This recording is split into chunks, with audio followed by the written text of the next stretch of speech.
What is up, everybody? Welcome back to another video. In today's video, we are back with another initial reactions video. Man, we are back in the car for this video, so it's hopefully going to be a little bit shorter than some of the normal initial reaction videos that we do. But it's after the Detroit Lions 42-24 win over the Panthers. Did not expect the score to get that high in this game. I mean, there was definitely a scenario that I thought we could run away with this game. Still wouldn't have thought that we'd have put up 42 points against this team. They have a legitimate defense. Obviously, our defense helped us a ton with that. The turnovers that we were able to force, set up short field position. Then we capitalized 21 points off of 3 turnovers. That's as good as it gets. So there was that aspect of it. Also, I'd say the Panthers maybe scored a little bit more than I expected, but their last touchdown, it kind of seemed like things were out of hand, and it was a long drive, and it almost felt like they were kind of waving the white flag. Like, they scored, but it took a long time. I think the first 2 plays of that last touchdown drive, they ran the ball twice. So the game definitely got out of hand. Shout out to the offense and defense. Turnovers were forced. You were able to accomplish exactly what you would have been hoping for coming into this game, getting on top early and really forcing them out of what they're comfortable with, which is leaning on the run game, which I didn't think they ran the ball poorly in this game. They were just kind of forced out of it a little bit. We didn't give up a ton of explosives, and if you look at the 2 running backs, it wasn't like they were overly successful in this game. Laviska Shenault had the most success running the football because he had their longest run of 11 yards. Between Miles Sanders and Chuba Hubbard, no one went over 10 yards on a carry, so there really wasn't explosive given up there, but there was some chunks that were in there. There were some nice little runs that were taking place, but they were unable to stick with that because of the turnovers forced. 14-0, and then at halftime at 28-10, it honestly felt like the game was kind of over. I mean, I know it's not, like, there's a lot of time left. Yes, we were receiving the football, but it felt like the game was kind of over, and I think just based on the fact that Carolina was going to have to play a whole different style that they're just not built to play, whether that's pass protection, just receiving options, they're just not built to play that way. And I think that last drive where they scored the touchdown kind of told you all you needed to know. It was like, hey, they're down multiple scores here, they need to go quickly, but they really couldn't go quickly. I mean, yes, and we're backing up defensively, maybe a little bit,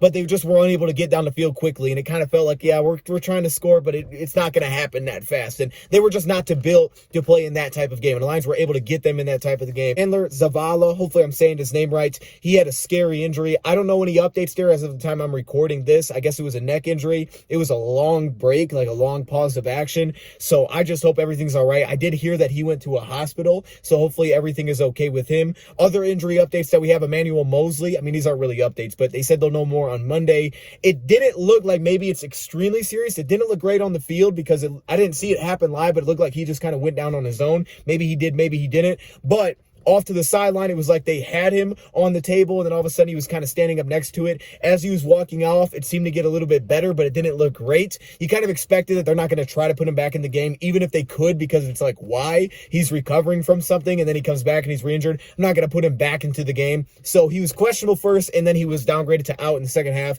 Hopefully it's not like a season-ending type of deal here. Hopefully it's nothing that serious, and he's able to hopefully soon return to practice, and maybe we can get another shot at looking at him once again. But that is a really unfortunate injury to have take place. I really didn't think it was perfect, specifically on the defensive side of the ball. I thought there was some clear chunks that we gave up. Again, the run defense wasn't shut down, but we kind of forced them out of that game plan. I think there's been a lot of instances where that's been the case, and I thought this was one of those games. But the things that I did like, first off, defensively, first thing would be improvising. Bryce Young, I didn't look at him as a big-time scrambler coming into this game, but his ability to extend plays and make things happen, you saw that. You saw his ability to scramble around, move around, and throw the ball away. Multiple times avoiding sacks, just throwing the ball away. And there was also the intentional grounding that took place that they marked at the 1-yard line. But the point is, I thought the Lions did an excellent job on, yes, he improvised, but there was no big chunk that took place out of that. And there were multiple games where you would see he would start rolling around and someone would break loose. I didn't think that was a big issue for us. He had 4 yards scrambling, so that didn't become an issue either. But the ability to kind of control when the play broke down, I thought was a big aspect in this game. There could have been like one play that, maybe he made something happen off script that I'm forgetting. But I thought for the most part, they did a really good job in those situations, really limiting what took place once he broke the pocket and once it turned into kind of a broken play. Now, a lot of things, I mean, you just can't tell when you're just watching it, kind of like watching on TV, but I think live especially, you can't really tell what's actually going on. Maybe you're not seeing all the replays, so you don't know exactly why certain guys are getting open. Of course, Adam Thielen had a big day. Now, I'm not going to say that was all on Will Harris because I'm sure that it wasn't. I don't know if they were man or zone or who needs help. I don't know in all those spots, but you also do anticipate that Thielen was going to have a big day just because he's been their go-to guy all season long. So you expect that he's going to get his numbers and you're out your top slot corner in this game.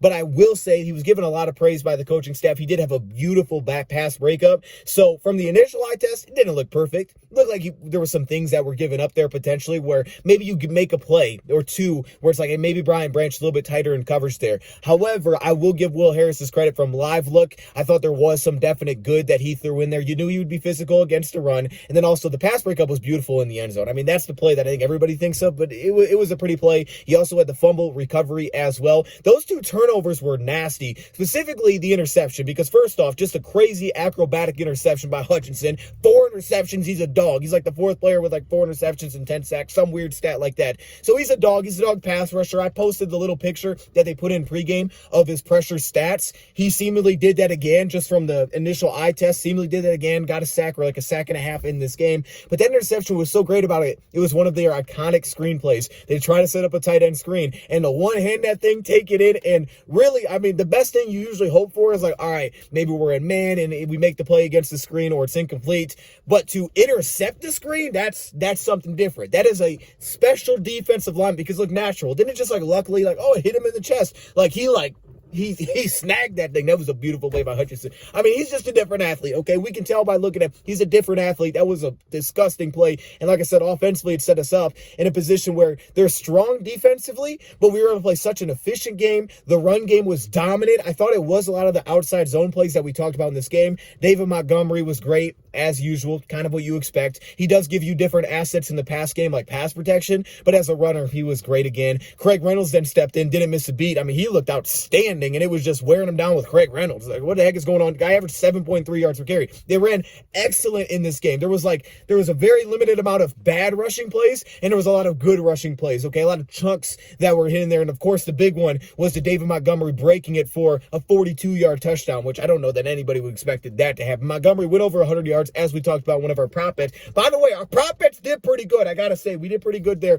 once again in this game, outside of the Brock Wright one, but it was a tight end. It was Sam Laporta who continued to cook. But one thing I will say is with the receiving core, it was kind of a perfect match. It's not great to lose St. Brown. That's a huge loss. And Khalif stepped into the slot. He had a little bit of usage in there as well. We also ran like the double reverse pass. So there were some little things in there, but really the outside receivers, first off, because of what they have personnel wise, I felt they were really strong in terms of they have the Jeremy Chins, they have the interior players, they have the safety. They overall had the dudes to make it difficult to consistently attack the middle of the field. That's not to say that we didn't or didn't have success there, but I really thought the outside receivers could have a chance to get going, even though they played a lot of zone coverage. But when we got some man matchups, we took advantage. Josh Reynolds has some nasty catches, and then we also even had a drop in there. We had a drop there. We had a drop from Laporta. I mean, to be 20 of 28 passing the ball with 3 touchdowns, no picks, and have a drop from Laporta, drop from Josh Reynolds just off of, first initial watch. I think there was like 2 or 3 drops. Jameson had a little dig route that he dropped, and it's like, that's incredibly efficient, and you're not even counting the drops that took place, right? We're just hitting guys in the hands, and the outside receivers, Marvin Jones Jr.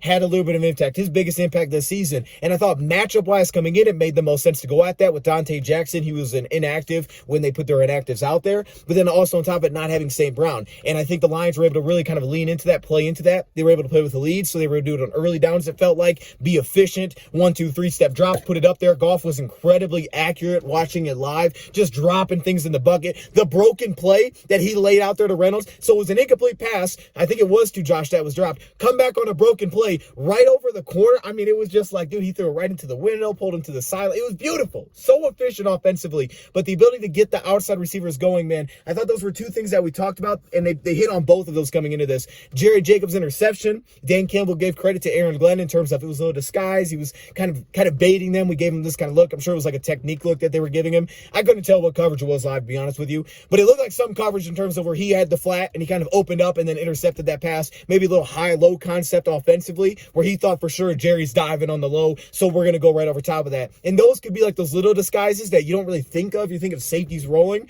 but a little disguise from the cornerback technique, which we see a lot. Corners will play deep, then they'll roll up, they'll show press, then they'll open up pre-snap. Maybe something like that, like, hey, I'm going to show, I'm going to dive down, then I'm going to open up, and you get that interception on that high-low look. And I'm not going to sit here and say that this was the Lions potentially showing man and dropping in his zone and coming up with an interception, but I am saying that maybe it was, because it is interesting. It's one thing we talked about in the preview is seeing seeing a team do that and how it could throw off Bryce Young in terms of getting through multiple progressions. It probably is not what happened, but I think it is interesting because that's the kind of disguise that we talked about coming in, and I guess they baited him into a pick. I mean, I'm just saying. It was a beautiful play. Jerry Jacobs, I mean, he's been on a mission, to be honest with you. I think he had one flag in this game, but even outside of the interception, a lot of really good coverage. He was like, man, the dude's pushing off for me. He was saying that multiple times in this game, but his coverage was really solid. The cornerbacks were hitting, safeties were hitting, whether that be Tracy Walker, Cam Sutton, they were stepping the box forced to, because this was a team that was going to force those guys to tackle. They put the receivers in line. They had some success doing it, and they block and they run behind them, but it meant that our defensive backs had to step in and tackle.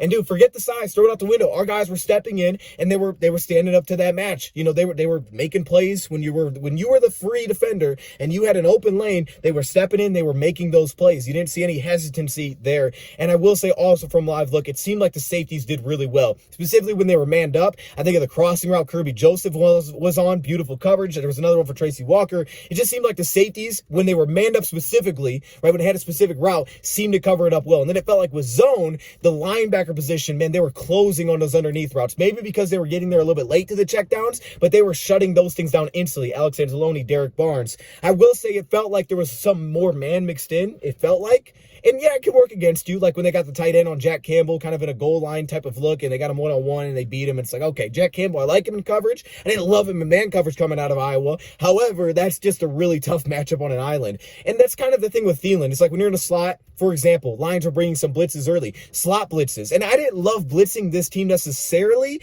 unless it was kind of a pass down. I talked about showing the blitz, that kind of thing, because I thought there was a lot of poise from Bryce Young. And I'll give him credit. I thought he hung in there pretty well. But I'll also give Aaron Glenn credit because some of them really did get home. And you saw it early, like running back stepping in, picking it up, and you're like, man, they're doing exactly what you saw. But then other times they were able to get some free rushers, get them behind the chains, and I think a lot of times they look at these teams and say, hey, that's not their strength. We just have to get them behind the chains one time. So it seemed like they were bringing it with the slot early. Sometimes it hit, sometimes it missed. We gave up a 50% third down conversion rate, which is probably not great, probably not what they're looking for there. So maybe there was times, you know, and I don't know exactly what downs they were thinking about the top of my head, where I would have said, I don't really like the blitz there. I can think of one where we blitzed the slot, safety had to come down, and they picked up like a 3rd and long because of the fact that you blitzed the slot and the safety had to step down to cover the slot receiver, but he was too far off and they ended up picking a first down. So there were things like that, but he brought the blitz in at times he got home. So I will say to an extent, there was some success there, but again, they didn't gouge us with the screens. I thought we kind of forced them out of that. Actually, we were utilizing the screens offensively to get things going a little bit in this game. We had like 7 screens we probably threw in this game. Not every one of them worked, but I thought kind of the second time around, you know, we got really creative with it. We were able to pick up some chunks that way, especially when they play that off coverage defensively, which we've seen. They'll do that in teams. There were other teams that would kind of gash the Panthers that way, where it's like, hey, you want to back up quick? Great, I'm going to hit a quick screen. And we ended up actually using that. We probably threw more than they did, which would be like a over-under I would have not taken. I would have said absolutely them. But it was almost like, hey, we got them out of that offensively, and then for our offense, they're backing up, so boom, we're going to hit that. That you could see they were consistently trying to set up a play-action shot play, but I thought it was smart within the flow of the game. Don't force it. Take the check down. Hit Brock Wright. Maybe we had some blown blocks in there. Sure, for sure. I can think Derek Brown at least had one in the game where it was a quick blown block. I thought Goff got hit too many times for me to like, especially in the second half. You know, we had a little rollout where he sacked. There was a few too many sacks for me to love. You know, there was a 3rd and 6 one that kind of knocked us out of field goal range. If we're going to take a field goal, I don't even know if at this point Dan Campbell's going to try a field goal again, and he's just done with it. He's like, look, we're going for it. So I didn't love that. I didn't love all the hits that we were taking. Overall, man, I mean, Sam Laporta, you saw him get matched up one time with linebacker. Boom, quick angle route, beautiful. I mean, he looks like a receiver, man. He absolutely just looks great. He just looks like a great route runner. He's been awesome for us. And like I said, Brock Wright able to hit some of those play action shots and then check it out to Brock Wright. Consistently, it was like 5 yards, 6 yards, 8 yards. So while we didn't consistently get that shot, we had opportunities. You know, we had some shots and they were usually seemed like one-on-one. We're just going to take the shot. Not as much of the play action. We're able to step up and hit it, whether that was pressure or it was just covered and they backed up and he said, okay, I'll take the 6 yards. But I thought that was efficient. And a lot of times it's like, hey, dude, if we're getting 6 yards, I'm happy with that. As Lions fans, it may not be the fun play, you know, especially when you want to see J-Mo get one, but it's like, hey, dude, that's a really good pickup, especially if it's on first down. So you take that any day. And it almost felt like we were able to set up a lot of the run through the play action because like we were able to threaten it, like threaten. Oh, we're going to go over top. We're going to get over top. We're going to get over top. And it was like, all right, now we're going to hand the ball off. And it was like something you had to deal with. You felt it on the Montgomery touchdown. Play action, come back. Now we're going to hand it off. And it was like, hold up, now you got to deal with this. this. It's almost like you're almost able to do the reverse of the idea. Usually you're able to kind of flip that mentality and kind of use it against them and set up some run plays out of that. Obviously, Jameson had the drop, which was not ideal, of course. I don't know, like, at first I didn't know he could see the football. I was like, I don't know if he was able to see that through the window. Then I think it was just a pure drop, and, you know, it is what it is. It's still such a small sample size. You just want to get him the ball more often. But I do think that we're going to see a pretty legitimate role here. I mean, just see the amount of snaps that he played in this game. It was like, yeah, they're going to want to get him back on the field. And, you know, when we talked about this with Rand, I know I talked about, like, I think for this team, for what we have, we don't need him to get 8 receptions a game. We have guys that can eat up receptions, eat up efficiency numbers. We just need to hit a couple shots. Give me a shot a game, and I'm honestly going to be happy with that. But with that being said, you could see how much they were trying to kind of get him involved. And they were able to get involved with some undersneath stuff. I thought the screen was just purely like, hey, we're just going to get the ball in his hands. We just want to give him the ball one time. To that extent of opening the run with the play action, and obviously, I don't know exactly what I was seeing coverage-wise, but I know there were times where it felt like down the field, it was covered really well. Maybe that's also the linebackers backing up on the play, getting depth immediately so you can run the football.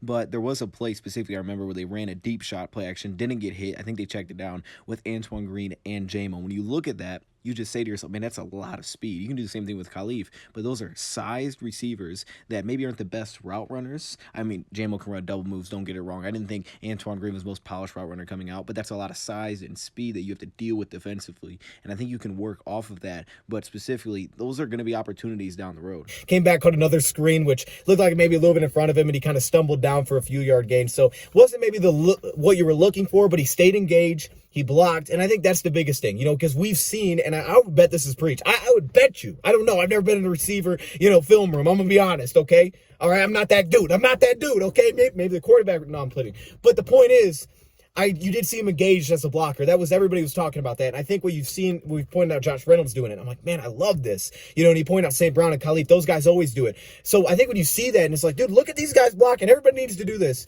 And to stay engaged that way, we got Antoine Green some snaps in there. I don't think he got the ball. Dylan Drummond at least had one snap in there where he checked in. But overall, man, as efficient as it gets, played right into, I think, the game plan, exactly how you want it to go. Well, we forced turnovers, we get ahead. And at halftime, really, it felt like the game was over. It just didn't feel like they had the offense to keep up. Couldn't hit an explosive on us. And again, it wasn't perfect defensively, clearly. I don't think it was perfect offensively either. We had some, you know, probably bad sacks, too many sacks. We did have at times maybe some bad runs in there, but honestly, and a couple drops. But for the most part, I mean, it was about as efficient as it gets offensively. And that's just like, it felt like the Cardinals game. You know, I remember we played the Cardinals, I think it was like 2 years ago, or maybe it was last year, and it was just like, I think it was 2 years ago, and it felt the same. It was like, man, just so efficient. And this was like always the perfect stat line. If Goff throws it 25, 30 times, you know you're playing a really good football game, because that means the run game's eating, like the Cardinals game Craig did. Craig ate again, so did Montgomery. Then on top of that, you know that the passes you're throwing are usually for pretty good games, but specifically, they're going to be efficient, and he has very efficient complete percentage. I think that's exactly what they're looking for.